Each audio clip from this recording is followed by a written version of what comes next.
Assalamualaikum warahmatullahi wabarakatuh. Halo semuanya, saya Meta Nursita dengan NIDN 0422119191 serta pekerti Universitas Bengkulu Gelombang 2 periode 27 Maret sampai 3 April 2023 asal lembaga Universitas Pamulang. Dalam video kali ini saya akan menampilkan konteks pengelolaan pembelajaran berbasis teknologikal pedagogic content knowledge guna memenuhi tugas materi 17 dalam pekerti. Baik, langsung saja kita simak videonya. Baik, langsung saja kita masuk ke dalam materinya, yaitu pembahasan mengenai aset tetap, di mana agenda dalam pembahasan materi kali ini sampai 20 menit ke depan kita akan membahas mengenai definisi depresi, perhitungan dan jurnalnya, serta aset tak berwujud. Adapun sasaran pembelajaran yang diharapkan, di mana dalam materi kali ini mahasiswa diharapkan mampu mengilustrasikan dan menghitung depresi serta mampu membuat ayat jurnal untuk depresi.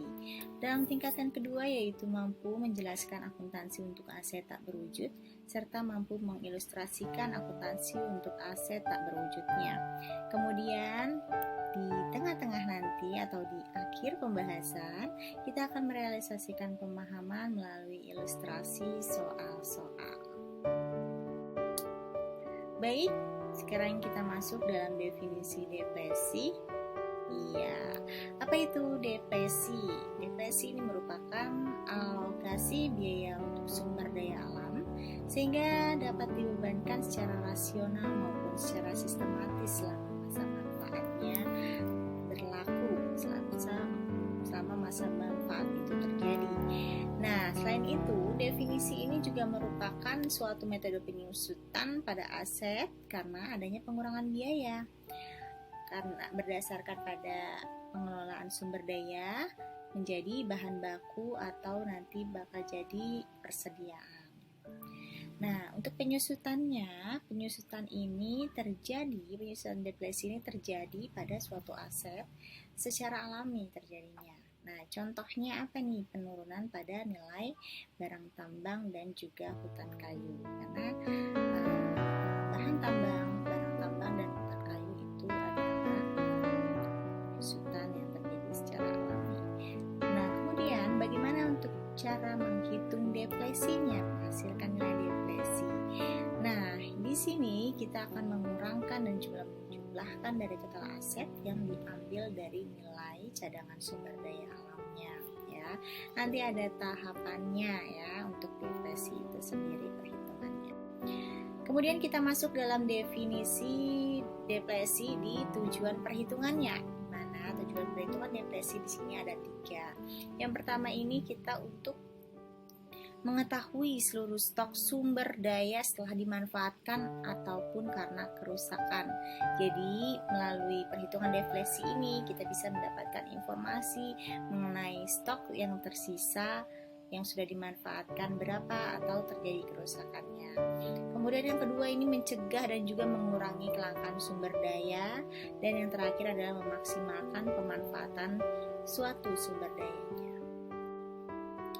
Masih dalam tujuan perhitungan depresi, kita juga harus memperhatikan ya hal yang harus diperhatikan untuk menghitung depresi itu sendiri. Apa saja sih yang harus diperhatikan? Yang pertama, ini kita harus memperhatikan harga perolehan aktivanya, ya. Karena harga perolehan aktivanya ini merupakan pengeluaran dihitungnya sejak memperoleh izin hingga sumber daya alam tersebut bisa diambil hasil alamnya. Kemudian yang kedua adalah taksiran nilai. Nah, taksiran nilai ini dilihat pada nilai sisa pada sumber daya alam setelah atau sudah selesai dieksploitasi. Yang ketiga adalah taksiran hasil. Kita juga harus memperhatikan taksiran hasilnya yang secara ekonomis ini bisa dieksploitasi dengan baik. Yang terakhir, kita juga harus memperhatikan setiap unit pada hasil sumber daya alam dari perhitungan depresinya. langsung saja kita masuk ke perhitungannya. Yuk, kita masuk ke perhitungan depresi.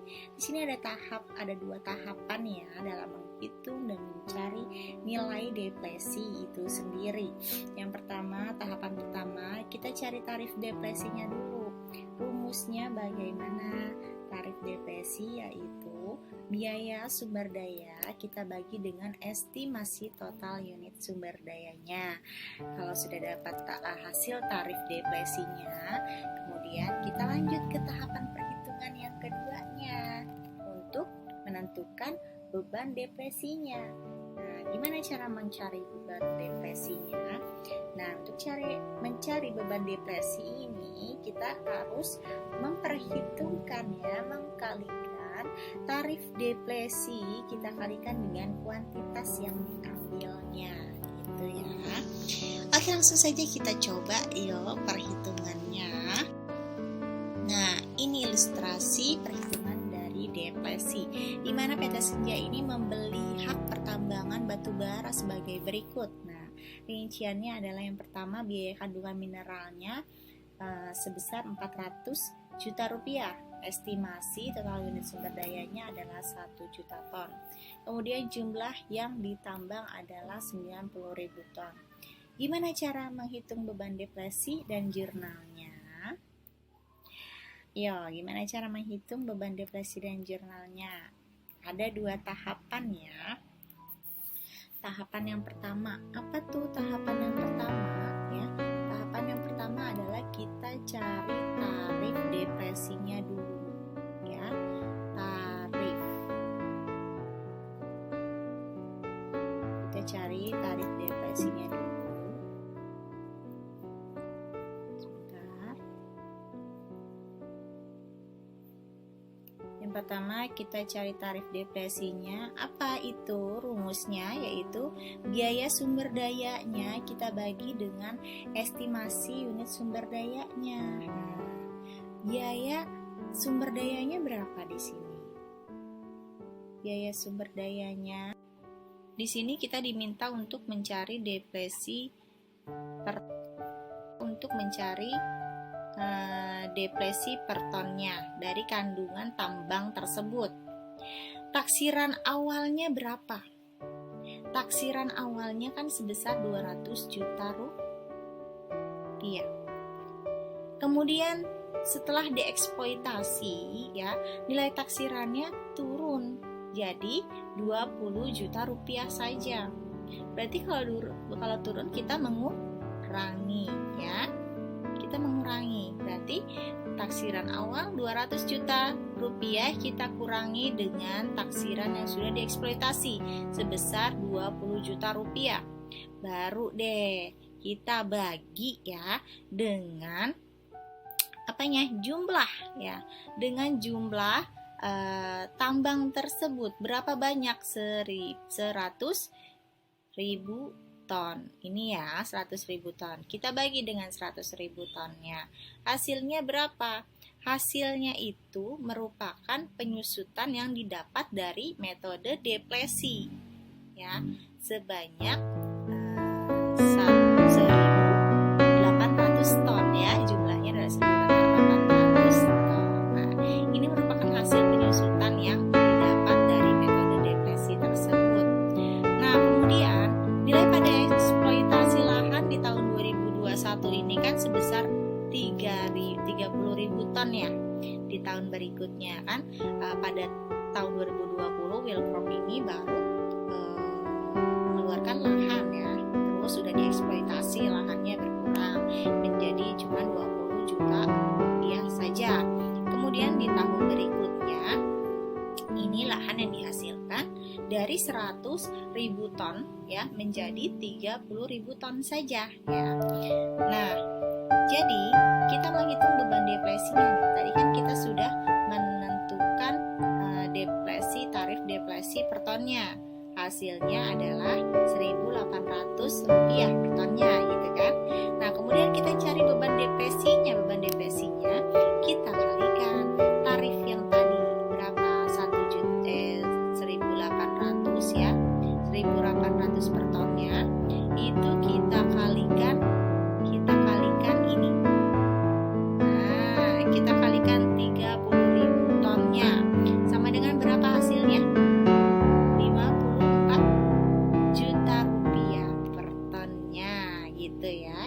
adalah setelah kita menentukan depresi per tonnya, tadi kita dapat tarif sebesar Rp1.800 per ton, baru deh kita lanjut ke perhitungan beban depresinya. Kita cari nilai atau jumlah beban depresi tersebut. Jadi dari tarif depresi per ton yang sudah kita dapat tadi, kita kalikan dengan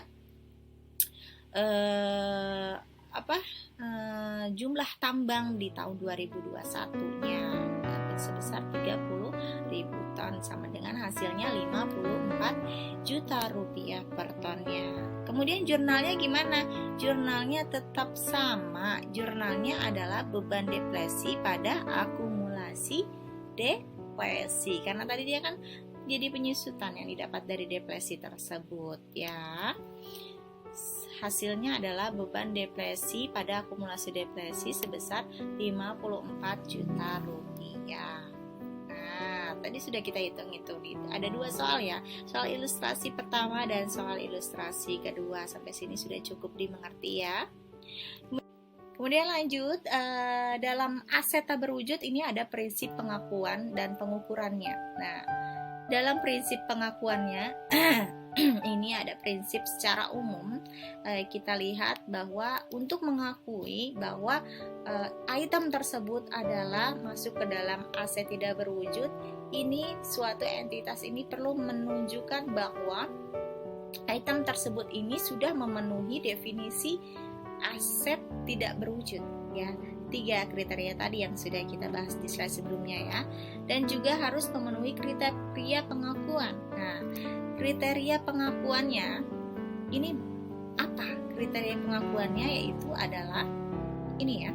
Kriteria pengakuannya adalah aset tak berwujud itu harus diakui jika dan hanya jika terjadi kemungkinan besar suatu entitas ini akan memperoleh manfaat ekonomis di masa depan dari aset tak berwujud tersebut ya. Kemudian yang kedua, ini harus diakui jika dan hanya jika suatu biaya perolehan aset tersebut itu dapat diukur secara andal ya. Kemudian kriteria yang kedua itu aset tak berwujud juga harus dinilai dalam keadaan dia harus menggunakan asumsi yang masuk di akal ya, asumsi yang masuk di akal dan dapat dipertanggungjawabkan ya. Kemudian nilainya kita melalui estimasi terbaik dari manajemen ya.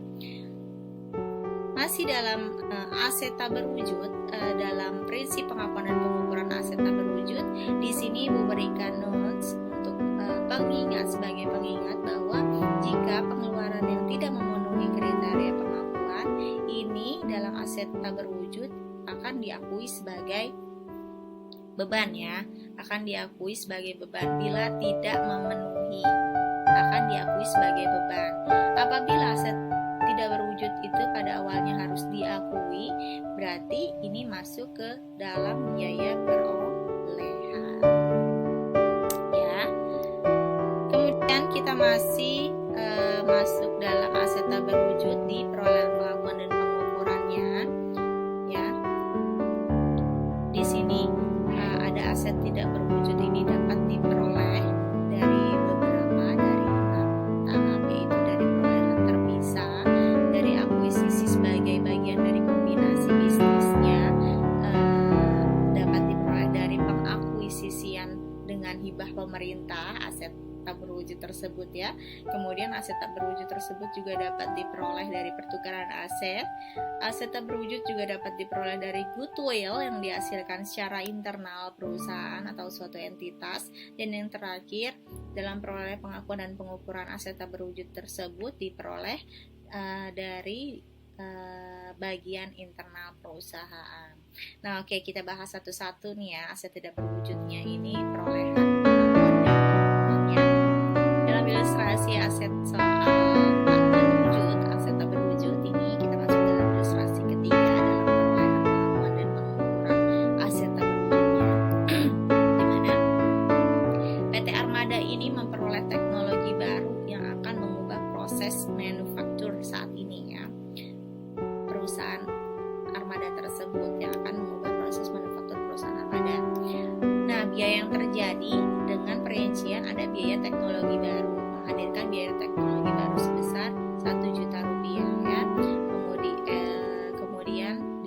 diperlukan adalah 100 juta rupiah, pelatihan staf untuk proses staf baru ya adalah 50 juta rupiah, rekrutmen ya maksudnya. Kemudian ada testing teknologi baru, teknologi yang datang aset tersebut yaitu baru hadir itu teknisinya adalah 10 juta rupiah.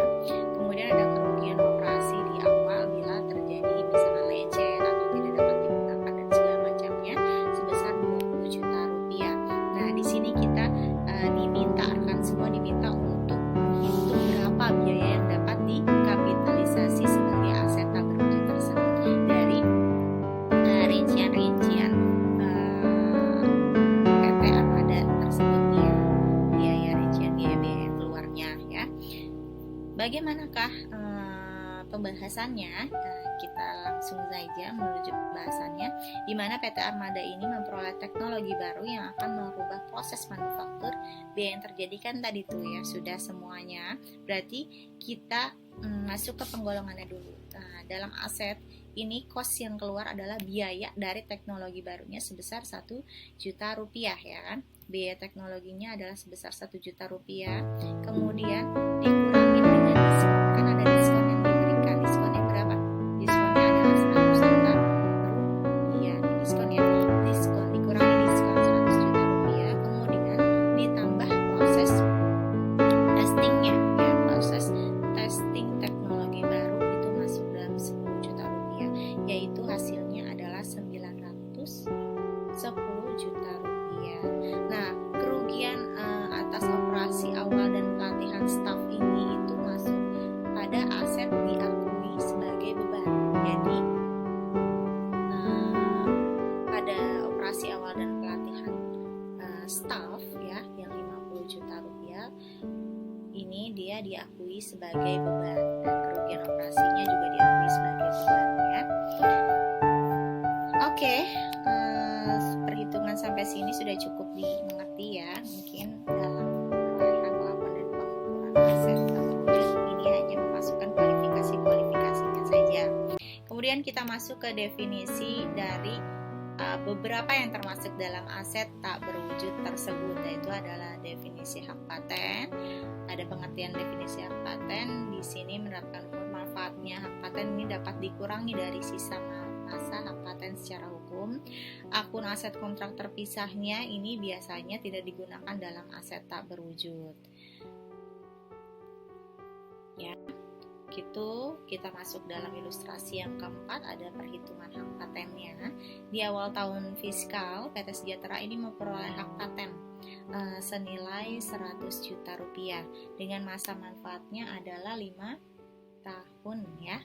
Maka ayat jurnal penyesuaian yang dibuat untuk mencatat amortisasinya adalah bagaimana beban amortisasi hak paten sebesar 20 juta rupiah. 20 juta rupiah ini dapat dari mana? Dari 100 juta rupiah kita bagi dengan masa manfaatnya 5 tahun ya. Ini sudah Ibu berikan notes. Berarti jurnalnya adalah hak paten pada pencatatan amortisasi paten. Nah, kemudian dalam aset, definisi aset tak berwujud yang kedua ada hak cipta dan merek dagang. Hak cipta atau copyright, kemudian merek dagang atau trademark. Nah, ini merupakan biaya hak cipta. Ini meliputi seluruh biaya menciptakan karya ditambah biaya administrasi atau hukum untuk mendapatkan hak tersebut ya. Kemudian untuk merek dagang, trademark ini biasanya digunakan untuk menilai suatu perusahaan dan produknya. Kebanyakan perusahaan ini mengidentifikasi merek dagang dengan tanda R kecil dengan lingkaran itu ya dalam iklan produknya. Kemudian masih dalam jenis di aset tak berwujud ini yang ketiga adalah goodwill ya, tadi ada hak paten, hak cipta dan merek dagang, kemudian yang ketiga ada goodwill. Di sini transaksi dari goodwill itu pembelian perusahaan pada harga atas aset netonya, aset tentang liabilitas perusahaan ya. Kelebihannya kemudian dicatat sebagai goodwill dan dilaporkan sebagai aset berwujudnya. Nah, di sini juga ada perhitungan diasumsikan jika pada tanggal 31 Desember PT Eka Pratama ini menentukan bahwa 250 juta rupiah dari nilai goodwill diperoleh dari pembelian